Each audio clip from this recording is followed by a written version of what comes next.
ওই যে কথা আছে না, অতি দর্পে হতলঙ্কা, অর্থাৎ অহংকার পতনের মূল কারণ। তার কারণ হচ্ছে 2023 সাল, একটু মনে করে দেখুন ফ্ল্যাশব্যাকে গিয়ে।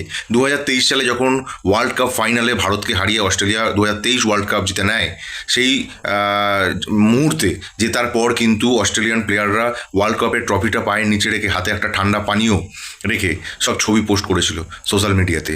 এইটা দেখে কিন্তু সত্যিকারের, ব্যক্তিগতভাবে একজন ভারতীয় হয়ে আমার তো খারাপ লেগেছে এবং অনেকের খারাপ লেগেছে, সেটা তারা প্রতিবাদও করেছে।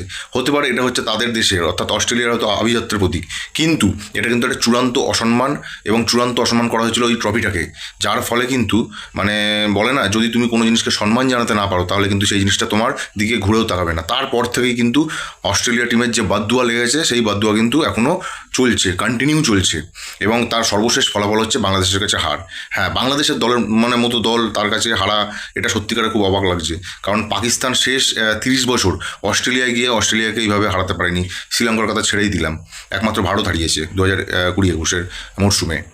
তো বাংলাদেশ হারিয়েছে, ঠিক আছে, খুব ভালো পারফর্ম করেছে তারা, এটা কিন্তু স্বীকার করতেই হবে। এবং এছাড়াও যদি আমি বলি যে অস্ট্রেলিয়ান দল যেভাবে জিনিসটা সেই ঘটনার পর থেকে কিন্তু বিশেষ কোনো আইসিসি টুর্নামেন্টে তারা ছাপ ফেলতে পারেনি, সে টি20 ওয়ার্ল্ড কাপ হোক, চ্যাম্পিয়ন্স ট্রফি হোক, যাই হোক।